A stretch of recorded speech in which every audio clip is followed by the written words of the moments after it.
1 പത്രോസ് 2 അധ്യായം അതിൻ്റെ 18 മുതൽ 25 വരെയുള്ള വാക്യങ്ങൾ നമുക്ക് വായിക്കാം. 1 പത്രോസ് 2 അധ്യായം 18 മുതൽ 25 വരെയുള്ള വാക്യങ്ങൾ. വേലക്കാരെ, പൂർണ്ണ ഭയത്തോടെ യജമാനന്മാർക്ക്, നല്ലവർക്കും ശാന്തന്മാർക്കും മാത്രമല്ല മൂർഖന്മാർക്കും കൂടെ കീഴടങ്ങിയിരിപ്പിൻ. ഒരുത്തൻ ദൈവത്തെക്കുറിച്ചുള്ള മനോബോധ നിമിത്തം അന്യായമായി കഷ്ടവും ദുഃഖവും സഹിച്ചാൽ അത് പ്രസാദമാകുന്നു. നിങ്ങൾ കുറ്റം ചെയ്തിട്ട് അടികൊള്ളുന്നത് സഹിച്ചാൽ എന്ത് യശസ്സുള്ളൂ? അല്ല, നന്മ ചെയ്തിട്ട് കഷ്ടം സഹിച്ചാൽ അത് ദൈവത്തിന് പ്രസാദം. അതിനായിട്ടല്ലോ നിങ്ങളെ വിളിച്ചിരിക്കുന്നത്. ക്രിസ്തുവും നിങ്ങൾക്ക് വേണ്ടി കഷ്ടം അനുഭവിച്ചു. നിങ്ങൾ അവൻ്റെ കാൽച്ചുവട് പിന്തുടരുവാൻ ഒരു മാതൃക വച്ചേച്ചു പോയിരിക്കുന്നു. അവൻ പാപം ചെയ്തിട്ടില്ല, അവൻ്റെ വായിൽ വഞ്ചനയൊന്നും ഉണ്ടായിരുന്നില്ല. തന്നെ ശകാരിച്ചിട്ട് പകരം ശകാരിക്കാതെയും കഷ്ടം അനുഭവിച്ചിട്ട് ഭീഷണം പറയാതെയും ന്യായമായി വിധിക്കുന്നുവെങ്കിൽ കാര്യം ഭരമേൽപ്പിക്കുകയത്രേ ചെയ്തത്. നാം പാപം സംബന്ധിച്ച് മരിച്ച് നീതിക്ക് ജീവിക്കേണ്ടതിന് അവൻ തൻ്റെ ശരീരത്തിൽ നമ്മുടെ പാപങ്ങളെ ചുമന്നുകൊണ്ട് ക്രൂശിന്മേൽ കയറി. അവൻ്റെ അടിപ്പിണരാൽ നിങ്ങൾക്ക് സൗഖ്യം വന്നിരിക്കുന്നു. നിങ്ങൾ തെറ്റി ഉഴലുന്ന ആടുകളെപ്പോലെ ആയിരുന്നു. ഇപ്പോഴോ നിങ്ങളുടെ ആത്മാക്കളുടെ ഇടയനും അധ്യക്ഷനുമായവങ്കിലേക്ക് മടങ്ങി വന്നിരിക്കുന്നു. യേശുക്രിസ്തുവിൻ്റെ നിസ്തുല്യത എന്ന വിഷയം പ്രസംഗിക്കുന്നവരെല്ലാം ഞാൻ ഇന്ന് വായിച്ച ഭാഗം തീർച്ചയായും വായിക്കുകയും പഠിപ്പിക്കുകയും ചെയ്യും. ഇവിടെ യേശുക്രിസ്തു താൻ പാപം ചെയ്യാത്തവനായിരുന്നു, അവൻ്റെ വായിൽ വഞ്ചനയൊന്നും ഉണ്ടായിരുന്നില്ല എന്ന് വളരെ വ്യക്തമായി യേശുവിനോട് കൂടെ ഉണ്ടായിരുന്ന ശിഷ്യനായ പത്രോസ് എഴുതിയിരിക്കുകയാണ്. അത് തീർച്ചയായും നല്ലൊരു സാക്ഷ്യമാണ്, സംശയമില്ല. പക്ഷേ ഈ കാര്യം ഇവിടെ എഴുതിയിരിക്കുന്നത് യേശുക്രിസ്തുവിൻ്റെ നിസ്തുല്യത പഠിപ്പിക്കുവാൻ വേണ്ടി അല്ല. അത് നമുക്കിതിൽ നിന്ന് മനസ്സിലാക്കാം, ഇതിൽ നിന്ന് പഠിക്കാം. പക്ഷേ പ്രാഥമികമായി ഇത് എഴുതിയത് യേശുക്രിസ്തുവിനെ നമ്മൾ മാതൃകയാക്കുവാൻ വേണ്ടിയാണ്. ഇത് പറയുമ്പോൾ ചിലർ പറയും, യേശുക്രിസ്തുവിനെ മാതൃകയാക്കുക എന്ന് പറഞ്ഞാൽ ഒരു പാപവും ചെയ്യാതെ ജീവിക്കുക എന്നാണോ? അതാണ് എന്ന് ഞാൻ കരുതുന്നില്ല. കാരണം ഒരു പാപവും ചെയ്യാതെ ഈ ഭൂമിയിൽ ജീവിക്കുക എന്നത് ഒരു മനുഷ്യനെ സംബന്ധിച്ചിടത്തോളം അസാധ്യമാണ്. കാരണം ജഡത്തിലാണ് നാം ജീവിക്കുന്നത്, പാപ സ്വഭാവത്തിലാണ് നാം ജീവിക്കുന്നത്. എന്നാൽ രക്ഷിക്കപ്പെട്ട ദൈവമക്കളായവർ യേശുക്രിസ്തുവിനെ മാതൃകയാക്കണം. ക്രിസ്തു എന്ന തലയോളം വളരണം. അതായിരിക്കണം നമ്മുടെ ലക്ഷ്യം. ഈ ഭാഗം തുടങ്ങുന്നത് വേലക്കാരെ എന്ന് സംബോധന ചെയ്തുകൊണ്ടാണ്. നാം നേരത്തെ പഠിച്ചു, ഈ കത്ത് വായിക്കുന്ന ആളുകൾ ഒന്നുകിൽ വേലക്കാർ അല്ലെങ്കിൽ അടിമകൾ. അവർ യജമാനന്മാർക്ക്, അവരുടെ അടിമകളെ വാങ്ങിയ ആളുകൾക്ക് ദാസന്മാരായി അവർക്ക് കീഴടങ്ങിയിരിക്കുന്നവരാണ്. അവർ ഭാഗ്യമുള്ളവരാണെങ്കിൽ അവർക്ക് നല്ല യജമാനന്മാരെ ലഭിക്കും. അങ്ങനെ ആയിരിക്കണമെന്നില്ല. ഭൂരിപക്ഷം യജമാനന്മാരും അടിമകളോട് വളരെ മോശമായും ക്രൂരമായും പെരുമാറുന്നവരായിരുന്നു. എന്തു തന്നെ ആയിരുന്നാലും ഒരു ക്രിസ്ത്യാനിയായ അടിമ അല്ലെങ്കിൽ വേലക്കാരൻ പൂർണ്ണ ഭയത്തോടെ യജമാനന്മാർക്ക് കീഴടങ്ങിയിരിക്കണം. ഇത് എല്ലാവരും ചെയ്യേണ്ട കാര്യമാണ്. ഇങ്ങനെ ചെയ്യുമ്പോൾ നാം ദൈവത്തിനാണ് കീഴടങ്ങിയിരിക്കുന്നത് എന്നാണ് പുതിയ നിയമം നമ്മെ പഠിപ്പിക്കുന്നത്.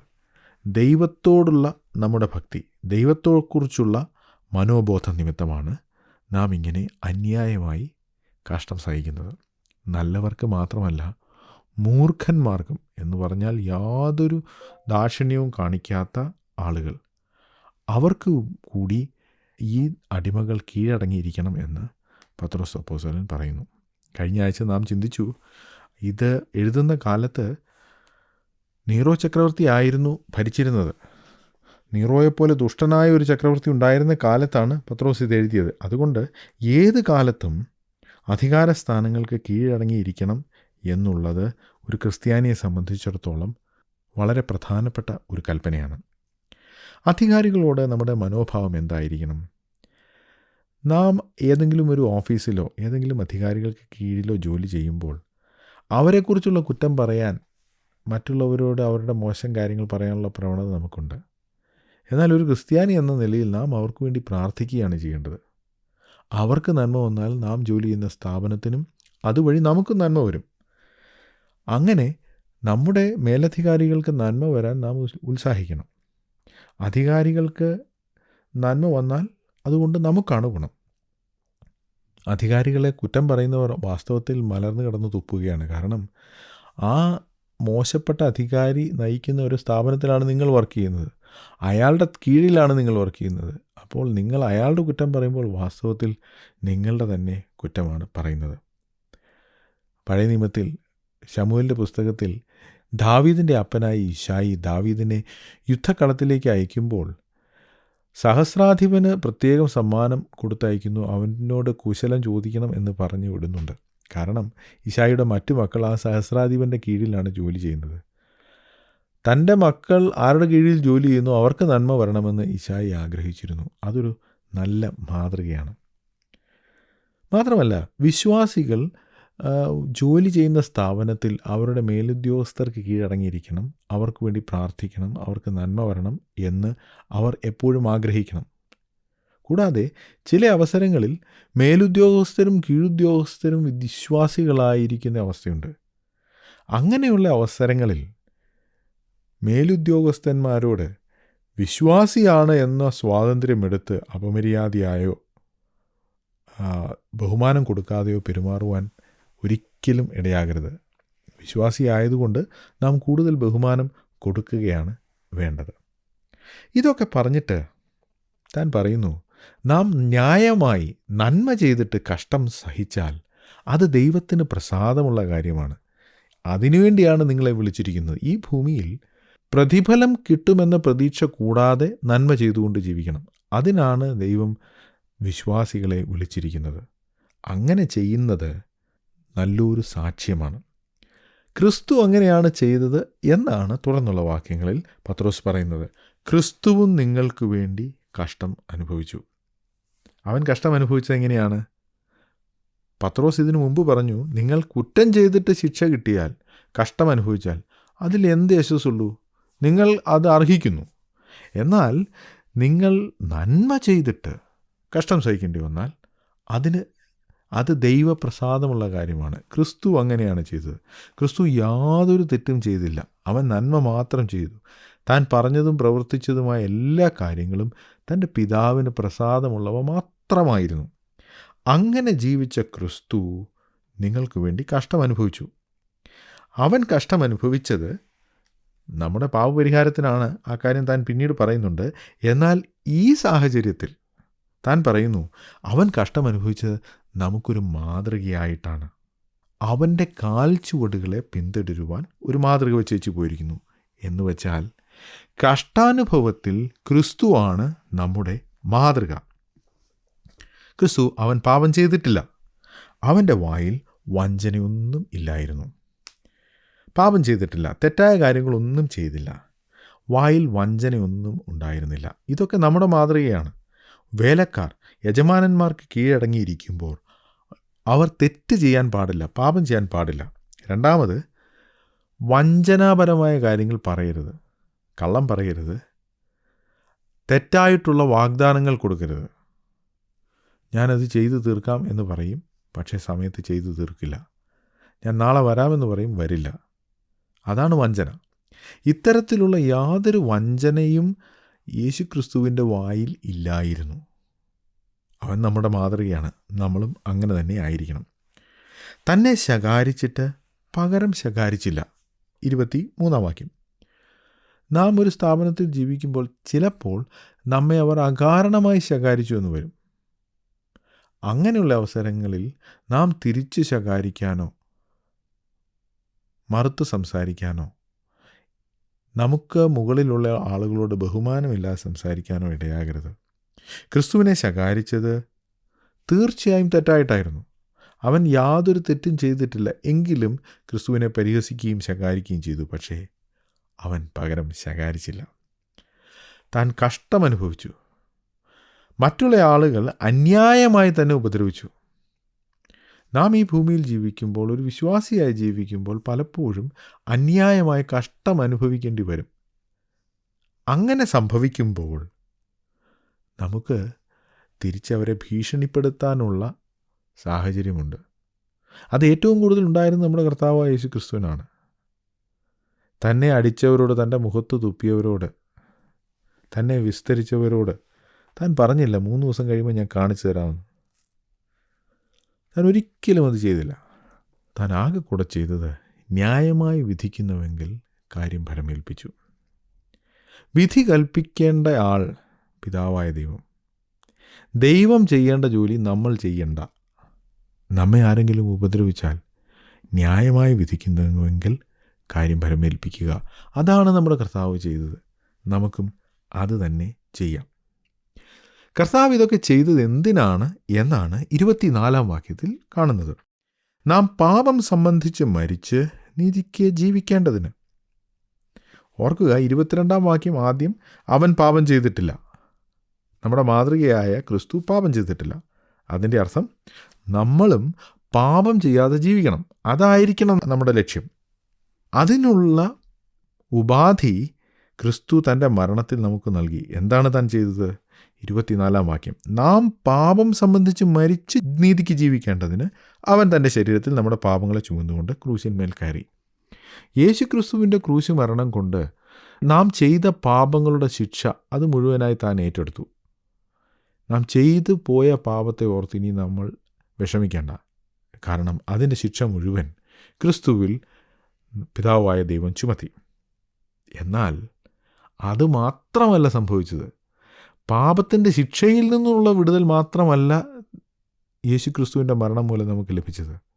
തൻ്റെ മരണം മൂലം പാപം സംബന്ധിച്ച് നാം മരിച്ചിരിക്കുകയാണ്. നമുക്കറിയാമല്ലോ, എഫേസ്യ ലേഖനത്തിൽ നാം വായിക്കുന്നു, നാം അതിക്രമങ്ങളിലും പാപങ്ങളിലും മരിച്ചവരായിരുന്നു. നാം പാപത്തിൽ മരിച്ചവർ ആയിരുന്നു. പാപത്തിന് മരിച്ചവരായിരുന്ന നമ്മെ ഇപ്പോൾ പാപം സംബന്ധിച്ച് മരിച്ചവരാക്കി മാറ്റിയിരിക്കുകയാണ്. ഇതെങ്ങനെ സാധിച്ചു? യേശു ക്രിസ്തു ക്രൂശിൽ മരിച്ചത് ന്യായപ്രമാണ പ്രകാരമാണ്. ന്യായപ്രമാണം പറയുന്നു പാപം ചെയ്യുന്ന ദേഹി മരിക്കണം. എന്നാൽ യേശു തൻ്റെ ജീവിതത്തിൽ പാപം ഒന്നും ചെയ്തിട്ടില്ലായിരുന്നു. താൻ നമ്മുടെ ഓരോരുത്തരുടെയും പാപം സ്വയ ശരീരത്തിൽ ഏറ്റെടുത്ത് ക്രൂശിൽ കയറി ന്യായപ്രമാണപ്രകാരം താൻ മരിച്ചു. തൻ്റെ മരണ പുനരുത്ഥാനത്തിൽ വിശ്വസിക്കുന്നവർ തൻ്റെ മരണ പുനരുത്ഥാനവുമായി ഏകീഭവിക്കുകയാണ്. ഞാനീ പറയുന്നത് റോമാലേഖനം 6-ാം അധ്യായത്തിൽ നിന്നാണ്.